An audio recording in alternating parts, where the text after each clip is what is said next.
Benvingudes i benvinguts en el centre visitant del Parc Nacional de Cabrera. Ja veig moltes cares que ja ho coneixeu, ja sabeu on estàu i bé.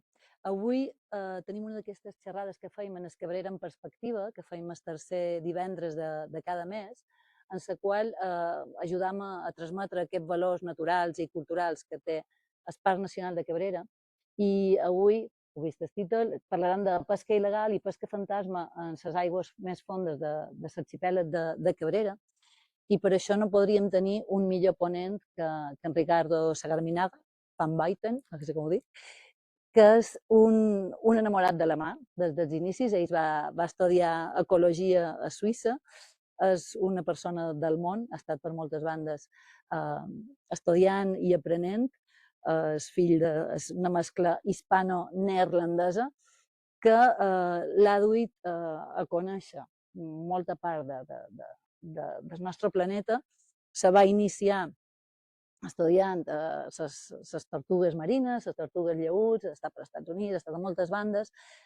Després també, a part d'aquests estudis en ecologia, ha anat ampliant sempre aquest camp dins del món de la ciència aplicada i, a més, una ciència aplicada cap a la gestió, cosa que, en el meu cas, com a gestora d'un parc, agraeix moltíssim.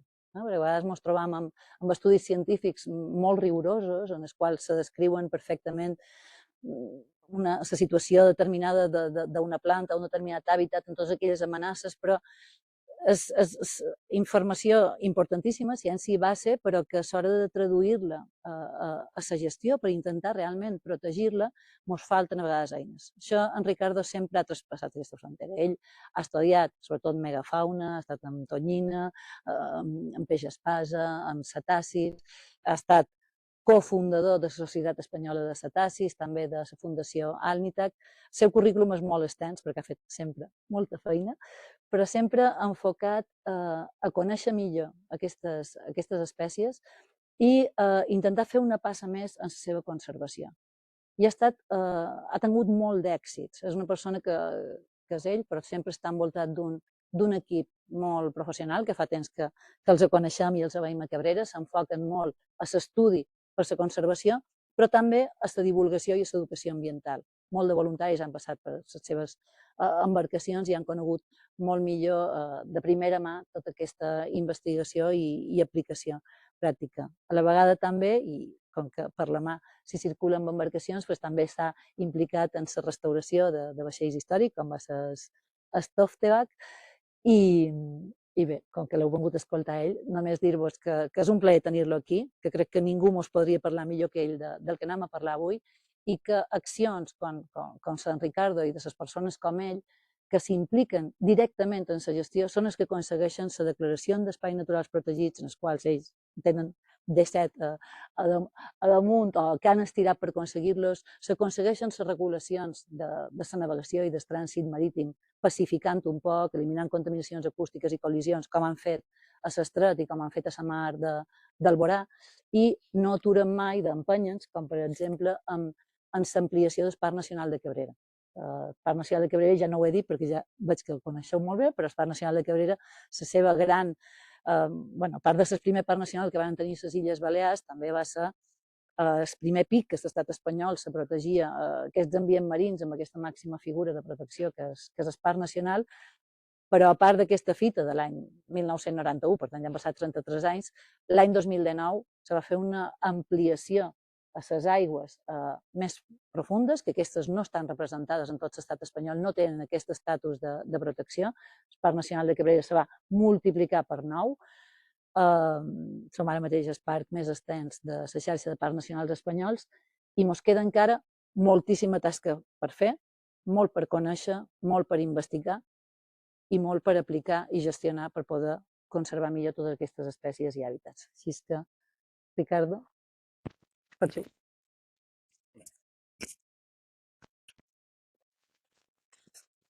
Gracias. A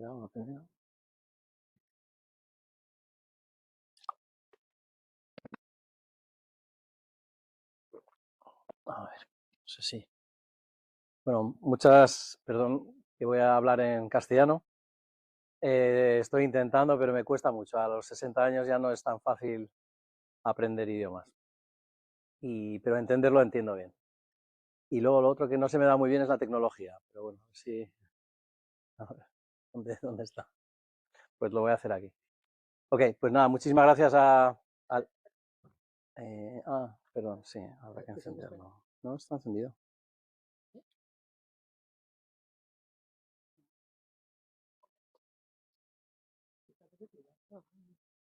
Para pasar de una a otra, Sí, ¿y a dónde apunto? para de aquí. Ok, el puntero.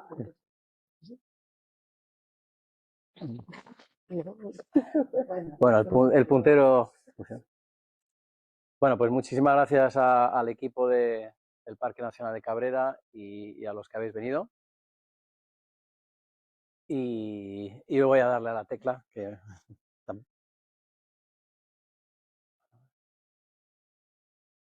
Ok, bueno, como decía Cuca, Alnitac es una asociación que se especializó, empezaba en la conservación, empezamos en Greenpeace, pero su objetivo siempre ha sido hacer ciencia aplicada, trabajar pues más a pequeña escala que en Greenpeace.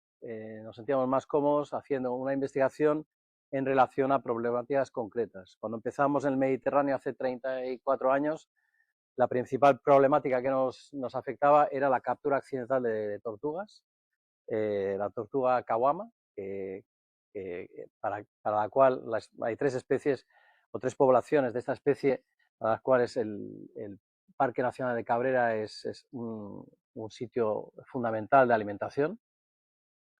Y esa fue la primera campaña. Luego hemos seguido trabajando durante 34 años en lo que llamamos MEDTOP, que es un programa de investigación que utiliza lo que llamamos las especies paraguas, ballenas, delfines, tortugas, atún rojo, no porque sean más importantes que otras, pero porque nos permiten luego abordar la conservación del ecosistema en su globalidad. En el 2023, bueno, vemos que aquí hay una serie de patronos, de patrocinadores, principalmente, bueno, lo que puedes resaltar es que quizá Estados Unidos paga más del 60% de nuestra financiación, viene de Estados Unidos, y esto es porque prácticamente el 75% de las tortugas caguama que encontramos en el Mediterráneo occidental y en torno a las islas, al archipiélago de Cabrera, son de origen de Estados Unidos, de las playas de Florida y de bueno, el Caribe y también algunas de Cabo Verde, pero principalmente Florida. Como decía, bueno, la investigación que hacemos no es una investigación muy, digamos, espectacular, es lo que llamamos monitorización, el seguimiento. El seguimiento a veces puede ser muy aburrido, pero es muy importante, porque para gestores del medio ambiente, conocer las tendencias en el estado de conservación de especies o conocer las tendencias en los distintos riesgos que amenazan el medio marino es fundamental para aplicar políticas de gestión. Y ahí es donde nosotros, bueno, hacemos el seguimiento de estas especies y también de actividades humanas en el mar abierto. También el mar abierto es un lugar donde necesitamos más información porque es más difícil obtenerla que en tierra. Ahora ya menos, pero cuando nosotros empezamos, la investigación en el mar era muy difícil porque es muy costosa. Hay un reto logístico y un reto económico muy importante. Logístico porque la mar, afortunadamente, muchas veces es hostil al ser humano, que es uno de los principales factores de su conservación, pero también trabajar en mar cuesta muchísimo dinero. Entonces, bueno, gracias a la fórmula de voluntariado que hemos utilizado en el TOFTEBAC, hemos podido mantener durante 34 años un monitoreo continuo de estas poblaciones y también de las actividades humanas en la mar. Bueno, decía antes que una de las especies paraguas que utilizamos es la tortuga caguama. También enfocamos mucho esta tortuga porque ilustra un poco cómo los esfuerzos que hacemos en las zonas costeras al final pueden venirse abajo si mar adentro hay amenazas que no podemos abordar. La captura accidental en pesquerías, las colisiones con embarcaciones, los sonares, la contaminación acústica.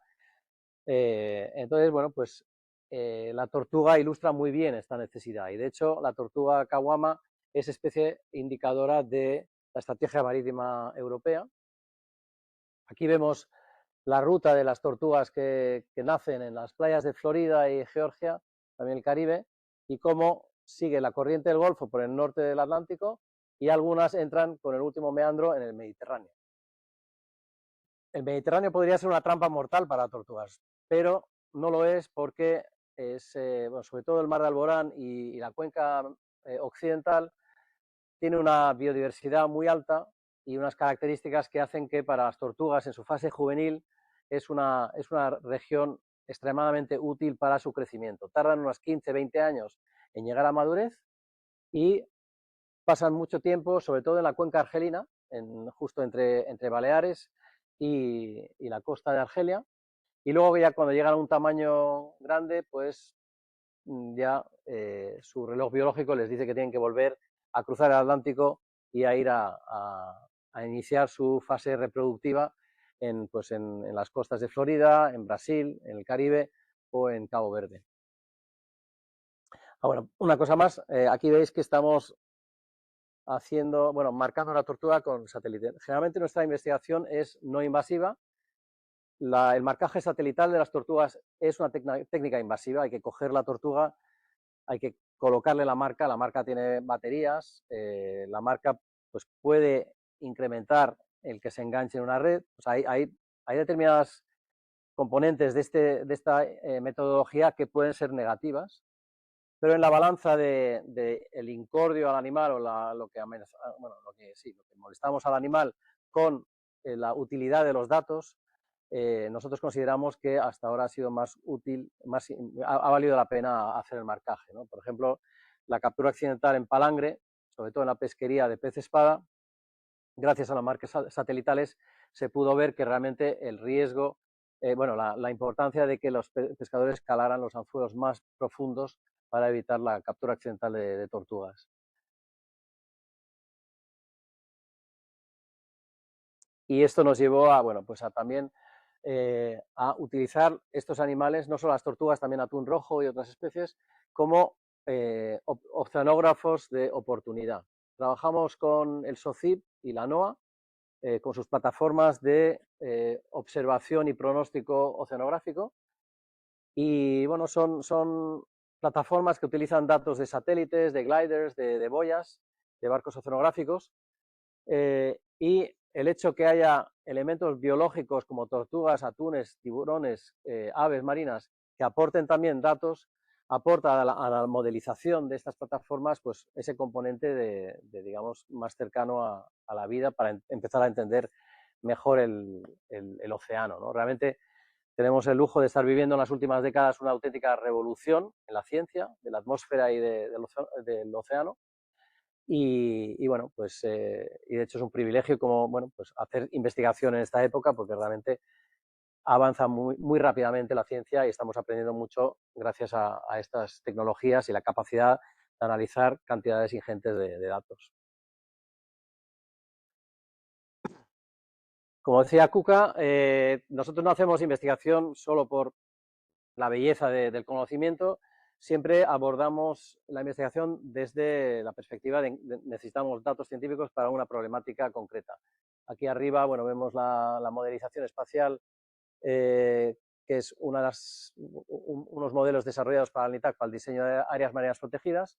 Esto es un mapa de las áreas en verde, donde principalmente han sido datos de Alnitac, en otros colores, donde hemos colaborado también con datos junto con otros organismos. Y bueno, luego también en el norte de África y otras zonas también hemos colaborado. El mapa de en medio, donde pone ACOBAMS, es una modelización de zonación de riesgo que utilizamos para la OTAN y el gobierno de Estados Unidos en relación al riesgo de los sonares y las ballenas. Y luego, bueno, ahí en la esquina de arriba, lo que mencionaba Kuka de la reconfiguración del tráfico marítimo en el mar de Alborán a través de la Organización Marítima Internacional. son algunos ejemplos de, bueno, los principales, digamos, logros de Alnitak. Y bueno, voy a pasar un poco directamente al tema que nos ocupa hoy. Lo que hemos visto a lo largo de las 3 décadas de monitoreo es que las amenazas van cambiando, ¿no? Cuando nosotros empezábamos, pues las primeras décadas, una cosa muy común era las balsas de alquitrán en mar. Y de hecho, bueno, no sé, no hay mucha gente de mi generación, pero en mi generación, cuando ibas a la playa de pequeño, acababas con los pies llenos de alquitrán. Eso ha mejorado, ya no encontramos prácticamente tortugas alquitranadas en el Mediterráneo, por lo menos en el Mediterráneo occidental, pero lo que encontramos cada vez más es tortugas enmalladas en plásticos, sobre todo bolsas de rafia y sobre todo artes de pesca perdidos o abandonados. Y entonces, bueno, pues ahí vemos arriba, también vemos la captura accidental en palangre, hay también captura accidental en otras pesquerías que estaba un poco eclipsada porque en el palangre había tal cantidad de tortugas, eran 20 a 30.000 tortugas al año, que otras pesquerías que también tenían un impacto prácticamente no se consideraban. Ahora vemos que hay otras pesquerías que también afectan. Pero en las diapositivas de abajo vemos, estas son recientes de los últimos años en aguas de Cabrera, las 3, uno es un ave en un palangre ilegal, abandonado. La siguiente es muy común aquí en estas aguas también, una tortuga enmallada en lo que llamamos un ghost fad, que es, bueno, pues un artefacto de pesca muy rudimentario que utilizan, que hemos podido trazar y que viene de los campos de refugiados que hay en Argelia y Marruecos y que derivan en la cuenca argelina y son una trampa mortal para tortugas.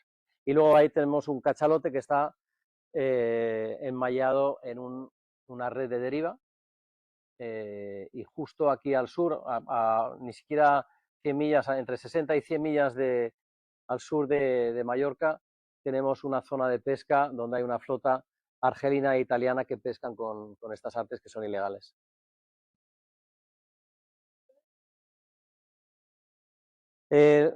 Lo que decía antes de lo importante del monitoreo. El monitoreo lo que nos permite es analizar tendencias. En el 2016 nos encontramos con esto, que es pues una especie de atillo de botellas con rafia. Y otra gente que también lo estaba viendo, porque ahora trabajamos mucho en red, los centros de recuperación, con los distintos centros que estudiamos en mar abierto, y varias personas estaban encontrando esto y no entendían lo que era. Nosotros nos asustamos porque esto lo habíamos visto ya en el norte de África, porque nuestra primera campaña en 1990 fue en Túnez y habíamos encontrado bastantes tortugas enmalladas en esto. No sé si estáis familiarizados con la pesca de la llampuga en Baleares, que se realiza con unas balsas que agregan peces, se llaman dispositivos agregadores de peces, aquí lo llaman capser. Es una técnica potencialmente muy selectiva y si se hace con buenos materiales. Si se hace en plan rudimentario, pues hay un problema grande de perder artes y con un impacto en hábitats y especies. En este caso, pues empezamos a encontrar las primeras balsas de estas, los primeros ghost fads del nombre en inglés, Fish Aggregating Device, y Ghost de fantasma. Los primeros Ghost fads aparecieron en el 2016 en aguas de Cabrera y luego ha habido un incremento exponencial. Ahora ya ha llegado a un techo, pero anualmente estamos encontrando, bueno, hay una estima de unos 6.000 a 8.000 ghost fads continuamente en lo que es la cuenca argelina y el mar de Alborán. Y al mismo tiempo, bueno, vimos que en los centros de recuperación, como la Fundación Palma Aquarium, que las tortugas también, donde cada año hacen un análisis de qué están llegando las tortugas, de qué están muriendo, pues se vio también que mayoritariamente estaban siendo víctimas de enmalle en este tipo de arte. Aquí esto es un estudio de Neus Segura, perdón, sobre la estadística en la Fundación Palma Aquarium y bueno, ahí también contrastaron y de hecho los últimos años la fundación ha estado absolutamente saturada con la llegada en verano de tortugas emalladas en este tipo de artes. No es que necesariamente haya más en verano, generalmente hay más interacciones en verano porque las tortugas tienen el metabolismo más activo por la temperatura del agua, pero sobre todo es una cuestión de presencia de barcos. Hay más pescadores y hay más yates navegando que se encuentran con tortugas que luego llaman al 112 y las tortugas entran en los centros de recuperación.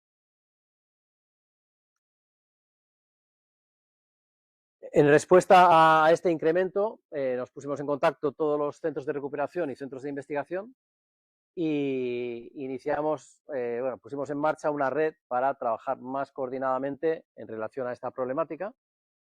Y bueno, en la actualidad, este es un poco el mapa que ilustra el esfuerzo que hay de centros de recuperación y bueno, también un poco las bases donde hay flotas de pescadores y navegantes que están colaborando en este programa. Aquí vemos algunas imágenes. El origen de la pesca fantasma o de las artes de pesca perdidos abandonados, no solamente, pero principalmente su origen está en la pesca o muy rudimentaria o ilegal. Después del COVID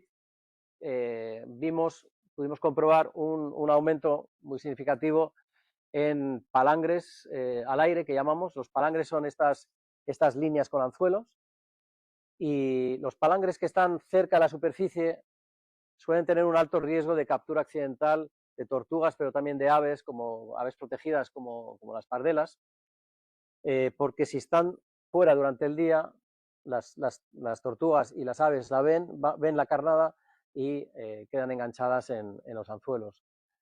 Y durante el COVID se vio un incremento de palangres ilegales, y sobre todo palangres ilegales al aire, o sea, con la línea madre muy cerca de la superficie. Generalmente hay un tipo de pesca de palangre legal, o sea, no legal, que va por el bonito, tunus a la lunga, pero utiliza un anzuelo muy pequeño que muchas veces no llega a matar las tortugas y tampoco a las aves, que es fácil todavía retirarlo, porque son anzuelos muy pequeños. Pero lo que hemos estado viendo mucho es anzuelos grandes. Este anzuelo de aquí con la anilla es un anzuelo que se utiliza para pescar el atún rojo, y normalmente el atún rojo se pescaba profundo, pero estos palangres ilegales los hemos visto muy cerca de la superficie. También hemos visto un cambio, generalmente cuando veíamos palangres abandonados o a la deriva, solían ser bastante rudimentarios, pensamos que de Argelia, y se ven los componentes, son componentes realizados pues con menos dinero. Y sin embargo, en los últimos años hemos visto palangres ilegales construidos, o sea, las boyas son prácticamente inexistentes o son botellas, pero lo que es el arte en sí son materiales costosos, realizados pues con maquinaria y posiblemente por pesquerías profesionales de Europa y posiblemente España. Y bueno, y luego tenemos las redes de deriva, que ahora hablaré de ellas. ¿Qué hacemos cuando nosotros encontramos estas artes? Junto con el SOCIP y el IMEDEA hacemos una modelización en los dos sentidos. Una es el backtracking, para ver de dónde se ha originado el arte, y la otra es para ver a dónde llega, ¿no? Entonces, una es para poder ver cuál es el origen, a ver si podemos identificar focos de origen, y la otra es a ver si podemos identificar calas o fenómenos oceanográficos que agregan esta amenaza y donde podemos realizar una retirada más eficiente.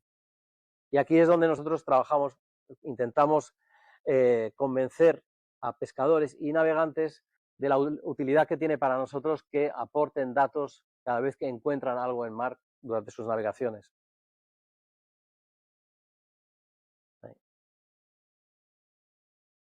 En muchos casos es muy difícil determinar exactamente cuánto tiempo lleva el arte fantasma a la deriva. Entonces, bueno, pues muchas veces tenemos que mirar a ver si tiene epibiontes, pequeños, cualquier cosa que se le haya crecido, para intentar determinar cuánto tiempo ha estado. Porque aquí en la cuenca argelina, o sea, entre las Baleares y Argelia, los meandros de la corriente del norte de África pueden estar, un arte de estas podría estar meses simplemente dando vueltas sin salir de esta región. Entonces, la modelización no sabemos si tenemos que ponerla en 3 meses o 3 años, ¿no?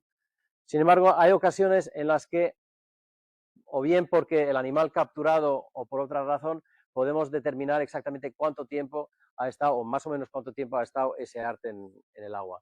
Aquí vemos, este es un cicio que fue encontrado en Valerma, en Almería, y arriba vemos un cachalote que fue encontrado en la bahía de Palma.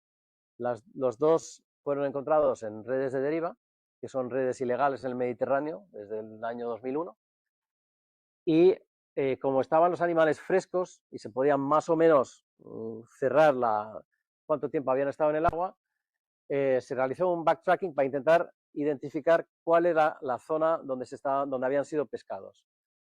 Y el siguiente paso era ir en barco y hacer un censo en estas áreas para validar los modelos, a ver si realmente en esas 2 áreas nos estábamos encontrando con una flota de pesca ilegal. La modelización backtracking no solo nos identificó estas 2 áreas de pesca ilegal, pero también nos identificaba unas áreas que coincidían, si los solapábamos con los modelos de SASEMAR, de salvamento marítimo, con lo que ellos tienen identificados como los focos de salida de las pateras. Lo tienen para Marruecos, no para Argelia, porque con Marruecos sí que hay una colaboración con Salvamento de Marruecos, pero en Argelia prácticamente no hay nada. Y entonces coincide la modelización nuestra con los focos de donde salen las pateras de Marruecos. Y pensamos, prácticamente está claro que los ghost fats, estos atillos de botellas con rafia, es un tipo de pesca rudimentaria, prácticamente una pesca de supervivencia que utilizan los refugiados en estos campamentos, donde los tienen amontonados y los van soltando pues según interesa pues en relación a temas, agendas políticas, ¿no?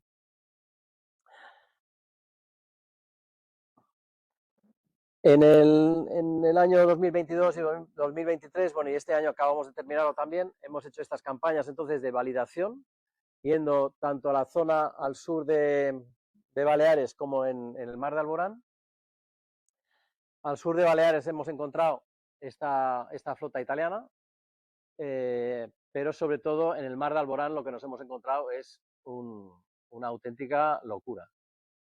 Una cantidad ingente de barcos. Bueno, básicamente en la zona de Nador, Alucemas, no se puede navegar. O sea, ya no es solo un riesgo para la fauna, pero también para las embarcaciones.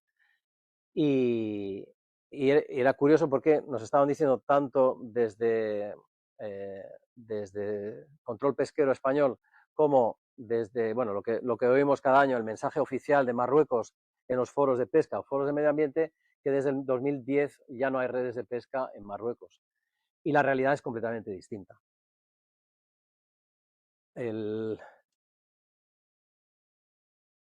Lo que nos encontramos en mar, pues lo típico, este año se ha coincidido también, en una noche, pues realizando unas 20 millas de esfuerzo, nos encontramos del orden de 30 a 40 redes de deriva, y nos encontramos con una flota, bueno, pues que luego hicimos un contraste por tierra también, contabilizando las redes que se veían en los puertos, y nos encontramos esta imagen. Esto, así como en mar prácticamente no se puede navegar, en estos puertos no se puede andar sin tropezar con una red de deriva. Son redes completamente ilegales y, sin embargo, esta es la imagen de los puertos que tenemos: Tánger, Emdik, Nador, Ceuta.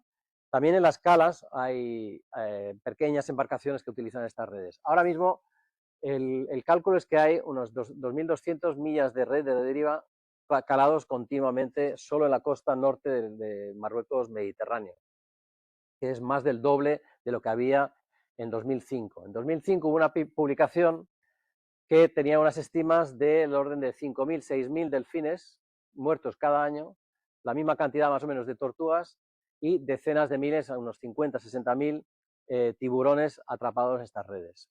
Hoy en día ya no caen tantos, pero no porque sean menos peligrosas, porque ya no hay. O sea, nosotros hemos comprobado, y esto es muy triste realmente, que prácticamente el delfín común ha desaparecido del mar Mediterráneo, del mar de Alborán.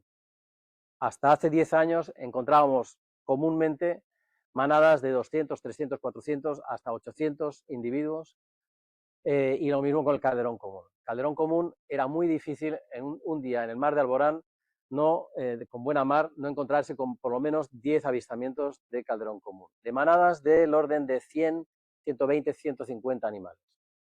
El tamaño de familia de calderón común en el 2010 era de 14 individuos. Ahora está en torno a 6, 8 individuos. Es una auténtica locura.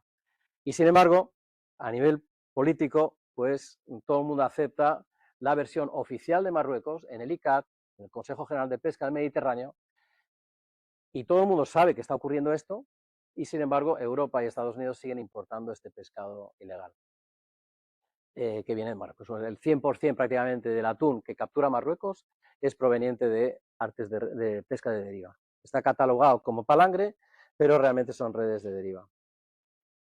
Tristemente no es solo lo que hay en superficie. Cuando son ballenas, las ballenas muchas veces no se hunden y entonces llegan varadas o flotan y entonces las podemos encontrar. La gran mayoría del bycatch, de la captura accidental en redes de deriva, se hunde. Tenemos algunos documentos y un audio de pescadores que nos hablan de cómo pues, su experiencia cuando han capturado un grupo, por ejemplo, había uno de un pescador de Cartagena que se fue a Mauritania y compró unas redes en Mauritania, y cómo había cogido en varias ocasiones grupos enteros de pues unos 80 mantas, móvula, y que no podía alarlos. La máquina de su pesquero no podía con el peso y toda esta red se iba al fondo. Y esto es lo que vemos. Sobre todo se han encontrado en la zona del estrecho, en Ceuta, porque ahí hay bastantes redes de deriva y también hay bastante, pues hay almadrabas donde hay buzos y entonces muchas veces encuentran, no encuentran, pues pueden hacer operaciones de sacar redes que se han quedado enmalladas. Pero posiblemente haya muchísimo más, pues simplemente porque cada vez que las barcas tienen una captura, y ya ni siquiera cuando es un delfín, muchas veces como cuando prácticamente toda la flota está pescando de forma ilegal, si tú estás en una barca pequeña pero quieres alimentar a tu familia, no te queda otra que también pescar con eso. Entonces a veces ves barcas de 4 o 5 metros que salen con redes que no tienen capacidad, no tienen ni siquiera maquinillos. Entonces incluso una buena pesca en atún la tienen que abandonar porque no tienen la capacidad de llevarlo a bordo del barco. O sea, realmente es un desastre, pero bueno, nadie está haciendo nada con ello. Y aquí en Cabrera lo que estamos viendo es sobre todo cachalotes. También hubo la yubarta hace un par de años que llegó a Calamior, creo, que llega, bueno, pues por las corrientes nos llegan aquí, sobre todo a Cabrera. Nosotros Cabrera lo utilizamos como una zona índice para el monitoreo, donde podemos concentrar el esfuerzo, y además es una zona muy útil porque precisamente hay una acumulación por las corrientes de artes de pesca perdidos abandonados y también de varamiento. Aquí vemos el mapa de lo que es la modelización backtracking, y esta es la zona donde, pues donde hemos encontrado varamientos o artes de pesca perdidos abandonados.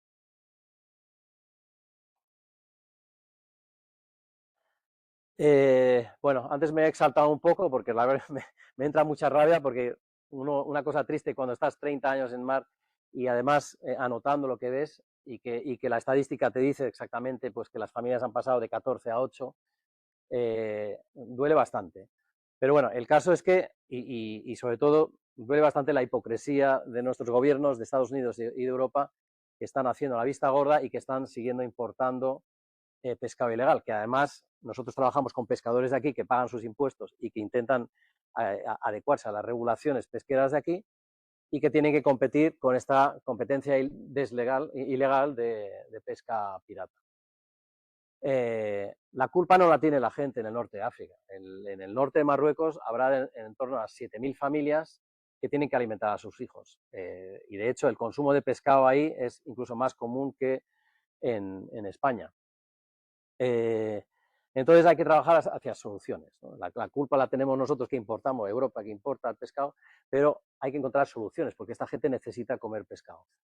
Entonces, una de las formas habrá muchas, pero una de las que estamos trabajando nosotros es intentar desarrollar nuevas pesquerías artesanales en otras zonas, y una de ellas es la pesquería que hablaba antes, que es la de la llampuga, y tenemos un proyecto que empieza ahora que trabaja con los pescadores de la llampuga de Baleares, de Malta, Sicilia, para intentar mejorar la pesquería con ellos.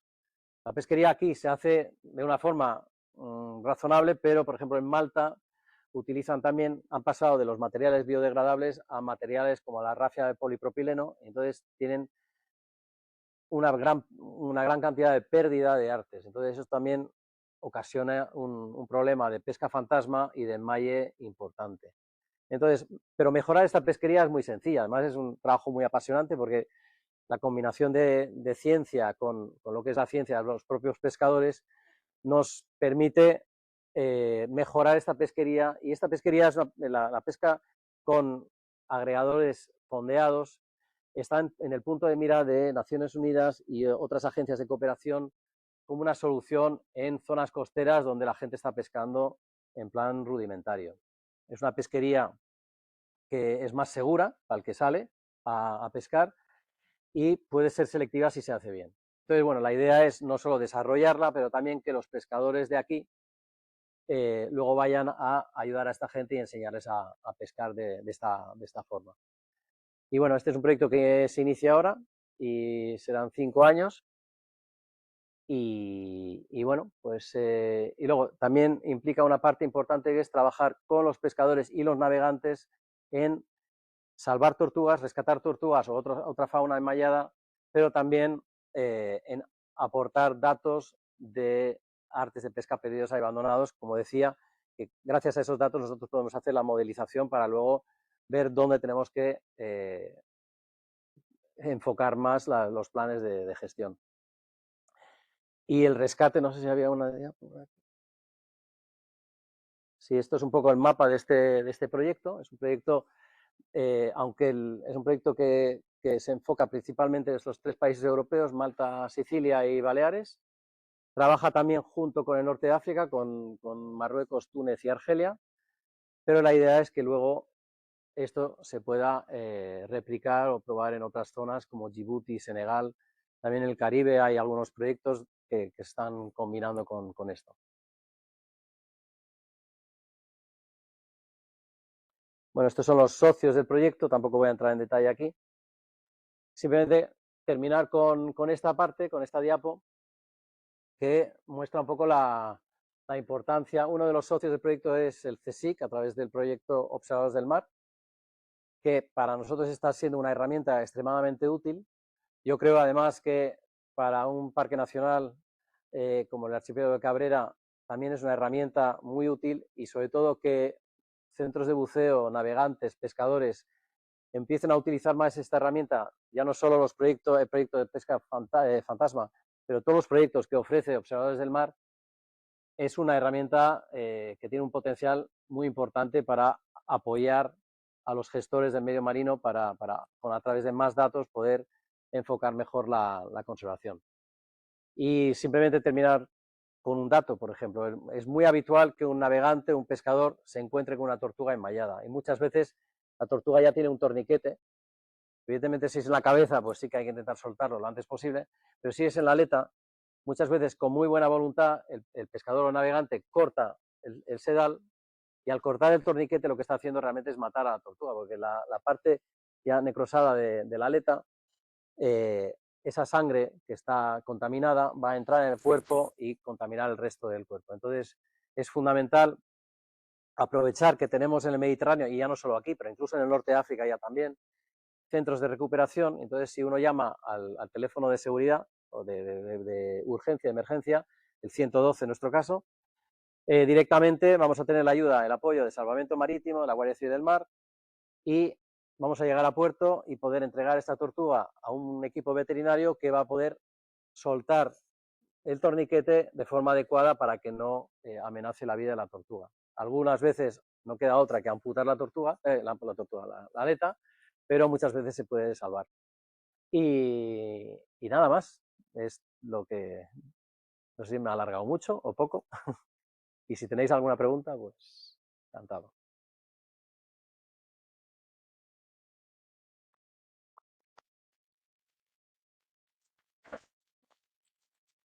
Sí. Si nos encontramos con alguna red donde podemos aportar datos. Sí, nosotros en la... Es muy habitual. Entonces, lo que nosotros hemos hecho, bueno, tenemos un protocolo que está en la plataforma Observadores del Mar. Nosotros hacemos hincapié en lo primero, que hay que estar seguro que es un arte de pesca abandonado. Lo que no queremos es tener muchos navegantes excesivamente motivados y que empiecen a tocar artes de pesca funcionales legales, porque además es un delito, es el trabajo de una persona y entonces, pero generalmente, bueno, entonces el protocolo ilustra un poco en cuanto a cómo suele ser una maraña de boyas, de cabos o red, y se ve claramente que no es funcional. Siguiente punto es la seguridad, porque a mí me ha pasado, por ejemplo, de tirarme al agua para coger un palangre, incluso con una mar absolutamente llana, y de repente verme rodeado de anzuelos, y además con los nervios, no sé si es que los anzuelos prácticamente te atacan, y bueno, un anzuelo de palangre puede hacer una herida bastante grave. Entonces, otra cosa que puede pasar es que si nos acercamos demasiado, se nos enmalle en la hélice. Entonces, si hay solecito, es un día de calma, pues quizá no tenga demasiado problema y podamos soltarlo de la hélice, pero si la mar está un poco movida o si se acerca un poco de mal tiempo, la cosa se puede complicar bastante. Yo tengo un amigo que navegando en un catamarán, su barco se hundió, enmallándose en una red de deriva. Entonces, siguiente punto es la seguridad. Si no estamos seguros, lo mejor es simplemente, como hacemos como navegantes, hacer un aviso a navegantes, podemos llamar a Palma Radio o Ibiza Radio o quien sea, o llamar a salvamento y indicar la posición y hacer una descripción de ese artefacto para que otros barcos no se enmallen. En algunos casos quizá la Guardia Civil o SASEMAR puede ir a retirarlo, o por lo menos se hace un aviso a los navegantes para que sepan que en esa zona, ya no solo artes de pesca, evidentemente si hay un tronco a la deriva también, ¿no? Y luego, bueno, pues si es algo que sea fácil de sacar, a veces simplemente son unas botellas con la rafia y con un bichero se puede sacar. Y ahí sobre todo hacer hincapié que estas artes pueden estar meses flotando en los meandros de la corriente del norte de África, aquí al sur de Baleares, justo en una zona donde también hay una acumulación de tortugas marinas. En mar abierto, en el ecosistema de mar abierto, los downwellings, las zonas en superficie donde las corrientes o un frente de corriente hace que haya una corriente que vaya hacia abajo, en superficie todo lo que flota, troncos, pues muchas especies también, larvas de peces o una parte importante del plancton se acumula aquí. Hay una parte que baja con la corriente, pero ahí hay una acumulación en superficie que es donde vamos a encontrar también mantas alimentándose o bueno, tiburón peregrino si lo hay, aquí tampoco hay demasiado, pero sí que se ha visto, o tortugas. Y entonces, el problema de las tortugas es que son muy curiosas, y entonces una tortuga en mar, cualquier cosa que vea, se va a acercar. Si es otra tortuga, pues está un rato, y si es una mancha de alquitrán, pues también es cuando se mallaba en el alquitrán.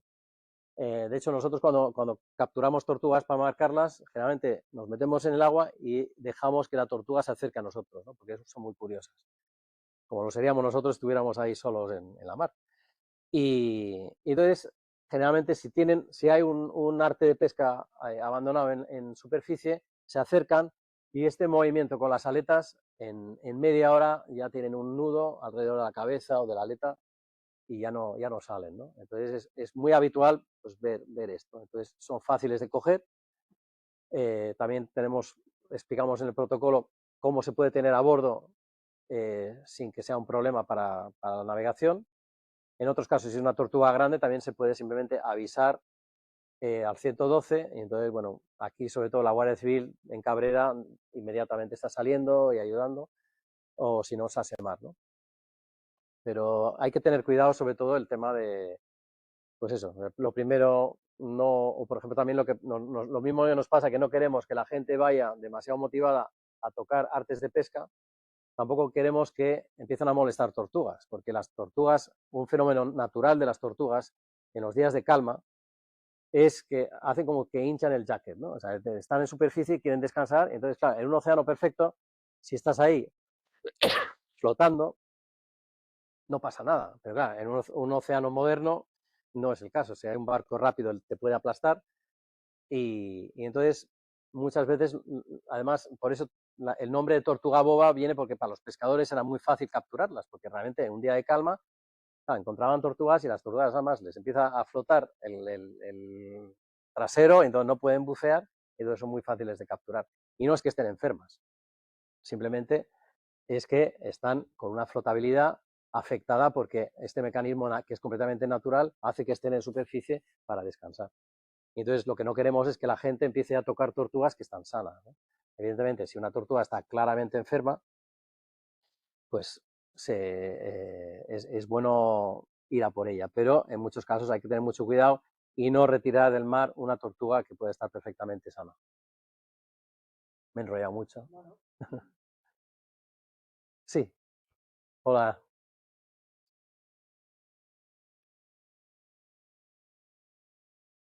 Te quería preguntar, aparte del... me ha impresionado muchísimo los datos del mar de Alborán, Calderón y al Delfín.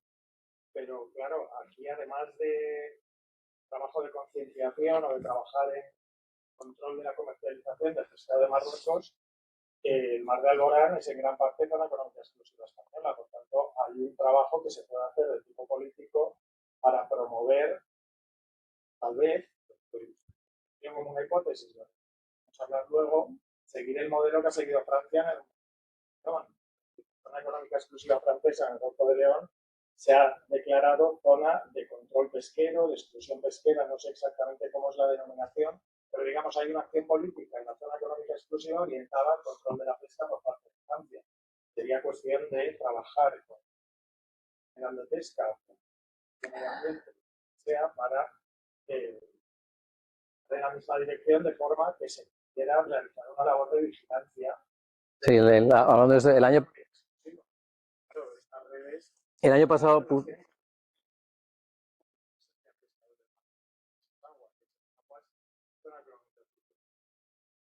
nosotros normalmente no hacemos denuncia, generalmente hacemos presentación de datos en foros científicos o técnicos o políticos. En este caso, por ejemplo, llevamos desde el 2020 con este tema, sobre todo en el ICAT, en la CGPM y en el ICES. Y el año pasado nos vimos en la situación de pusimos una denuncia por lo penal al gobierno de España por inacción. Entonces, yo me imagino que así como la agenda política entre Francia y España será más o menos, están jugando el mismo juego, yo me temo que España con Marruecos, la agenda política es muy distinta, ¿no? Porque nosotros lo que hemos visto es que sí que ha habido actuación, por ejemplo, hace 5 años hubo la detención de 5 barcos en Ceuta y el año pasado, que montamos mucha bulla, bueno, los palangreros montaron mucha bulla porque iban ahí con nosotros, se detuvieron 3 barcos, bueno, de hecho, todo el mundo sabía que salíamos, la Guardia Civil no nos detuvo, pero nos hizo un control, además son compañeros, los conocemos, nos hizo un control en la isla Alborán, les dijimos qué ruta íbamos a hacer para intentar pillar algún redero de deriva. Cuando teníamos el primero localizado, se pusieron delante, ellos sacaron una red que además tenía tortugas y delfines, nosotros evidentemente, pues estando la Guardia Civil, ya nos alejamos, arrestaron 3 barcos, pero solo para cumplir expediente, entonces luego ya no hacen nada.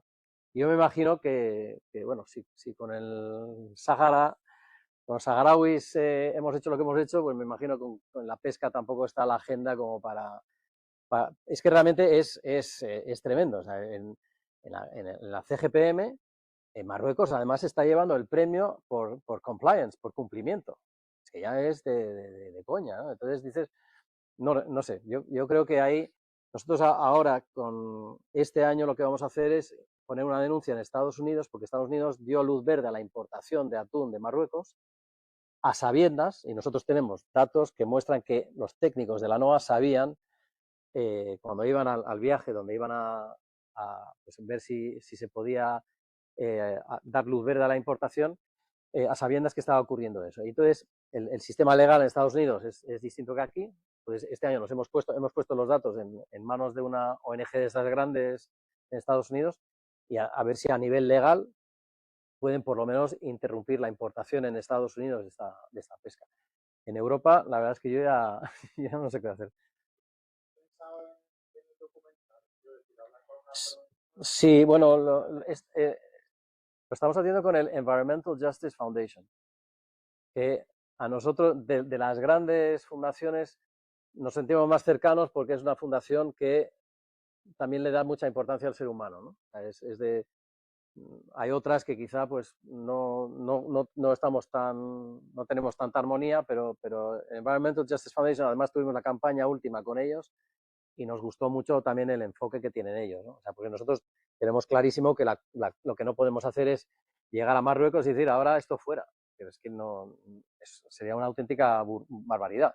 Y tampoco se puede hacer es que de un día para otro todos esos kilómetros de red de deriva se conviertan en palangre, porque puede ser igual o peor. Entonces, hace falta un plan de gestión que sea, bueno, ya hubo uno que a Marruecos se le dio 15 millones de euros para convertir la flota de Tánger y al final lo único que hicieron fue ampliarla, o sea, esparcir lo que tenían ahí y traer redes nuevas. Pero lo que está claro es que a esa gente hace falta algo que... Entonces... Tiene que ser factorial, pero uno de los factores tiene que ser también, vaya, Sí, no, sin duda. trabajar también en solución, porque estamos comentando que se ha ampliado. Sí. Sí, mira, buenas tardes. Hola, buenas tardes.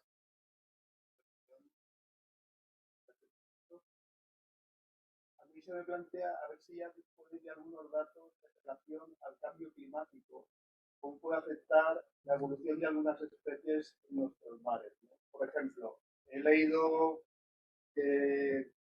noticias de prensa, pero bueno, referidas a estudios que ya se están haciendo, ¿no? Sobre la nidificación de tortugas, la tortuga boba, que por lo visto en las costas, especialmente de Italia, se ha incrementado muchísimo. También están nidificando, bueno, aquí ya en las Baleares ya conocemos los casos del año pasado en Camper y en las costas del este levante español también, ¿no? Y entonces se dice que ese incremento puede ser debido a que la temperatura en las costas de Florida y tal se ha incrementado tanto que muchas de las tortugas que antes migraban ahora ya no migran, están nidificando aquí. ¿Y eso cómo podría afectar esa nidificación? Es decir, que la reproducción se realice en nuestras aguas cada vez más y eso entraña un peligro para la especie también, ¿no? Porque, por ejemplo, a ver, yo te diré una cosa, yo soy voluntario de la Fundación Palma Aquarium del Centro de Rescate. Por ejemplo, este año las tortugas que nos han entrado, curiosamente, ¿no? Más allá de enmayamientos y tragarse sedales y cosas de estas, que es lo típico en esta zona, han sido por impactos De embarcaciones. porque no tenemos la prueba, pero han sido impactos que les han capturado el caparazón y también problemas de flotabilidad, ¿no? Que muchos pescadores se encuentran las tortugas flotando en el agua y entonces las recogen. Tú decías, a veces mejor no tocarlas, ¿no? Pero claro, quiero decir que a más tortugas en esta zona del Mediterráneo, más problemas va a haber para la especie, ¿no? Y eso se podría deber en parte a ese cambio climático, el aumento de las temperaturas. ¿Tenéis algún dato? Bueno, yo creo que estamos empezando a verlo. Nosotros no somos expertos en cambio climático, pero yo creo que la tortuga, las tortugas marinas, especialmente la tortuga caguama, es una especie que digamos que está afectada por la temperatura en toda su vida, ¿no? Desde a nivel de incubación ya, las playas de puesta, la incubación es en la arena, el sexo es determinado por la temperatura de incubación, empezando por ahí, pues ya hay unos mecanismos que, bueno, que dependen directamente de la temperatura. Luego, como reptiles, su metabolismo también está afectado por la temperatura. De hecho, la captura accidental en palangre aquí era durante los meses de verano, porque los meses de invierno la tortuga estaba aletargada y aunque tuviera un anzuelo delante, había esfuerzo pesquero, pero no había captura accidental. Entonces, todo su metabolismo se ve afectado. Entonces, si está, por ejemplo, lo mismo que hasta ahora se hablaba más del cold stunning, ¿no? Cuando las tortugas entraban en zonas de frío, y entonces había a veces algunos golfos donde no pueden ir más al norte o no más al sur, y entonces están atrapadas, y entonces, gracias a los centros de recuperación, se podían coger las tortugas y recalentarlas poco a poco, porque si no simplemente se morían progresivamente de frío. O simplemente, si están aletargadas, quizá no estén enfermas, pero si hay un temporal y no tienen capacidad de alejarse de una costa y un temporal les lleva contra las rocas, pues puede ser una cosa como esta. Y esto podía pasar en las costas de Galicia, por ejemplo, los centros de recuperación de Bretaña, Galicia, sobre todo eran tortugas que aletargadas por el frío caían ahí. Ha habido algunos años que ha habido episodios, por ejemplo, y que en los centros de recuperación se ha visto que hay muchísimos epibiontes, sobre todo cuando se ve que están en la cara, porque la tortuga está completamente, pues, su metabolismo completamente paralizado por la temperatura que no le conviene, entonces, bueno, pues eso hace que los epibiontes crezcan y si crecen demasiado, pues ya dejan de ser epibiontes y son parásitos y se cargan a la tortuga, ¿no? El tema de la flotabilidad es un tema, por ejemplo, Débora, si estuviera aquí, diría, no, hay que llamar, siempre que se ve una tortuga, hay que llamar. Es digamos, la diferencia entre un veterinario y un ecólogo, digamos, ¿no? Y entonces, yo veo bastante riesgo a que demasiados navegantes motivados empiecen a toquetear animales. Pero es cierto que sí que hay a veces que tienen problemas de flotabilidad, pero sí que es un fenómeno natural. Lo que pasa que, bueno, pues claro, si de repente por las temperaturas están demasiado tiempo en superficie, estar en superficie hoy en día y si están cerca de zonas de tráfico de yates rápidos, pues es un riesgo importante, ¿no? Porque realmente no tienen capacidad de meterse antes de que les atropelle un barco. Y luego la nidificación también, yo creo que claro, las tortugas llevan aquí, las tortugas terrestres llevan 260 millones de años, las tortugas marinas 100 millones de años. La latitud de las playas de puesta en esos 100 millones de años ha cambiado de forma brutal. Lo que no sabemos si el cambio climático de ahora es tan rápido que una especie como la tortuga vaya a poder adaptarse a tiempo a estos cambios, ¿no? Y evidentemente, pues bueno, pues sí, yo creo que estamos siendo testigos de este cambio climático, pero yo personalmente no soy experto en el tema. Lo que sí veo, por ejemplo, a mí personalmente como ser humano, antes sí, pues tener una semana de agua de 30 grados, pues bueno, ocurría, pero cuando estás un verano entero, que ya llevas semanas de agua que parece una sopa, empiezas a plantearte, ya no por las tortugas, me preocupa más quizás especies más sensibles como pequeños peces o larvas, o bueno, realmente el que estemos alterando la química y física de los océanos de una forma irreparable, ¿no? Pero es un tema que yo desconozco, pero me preocupa. Sí.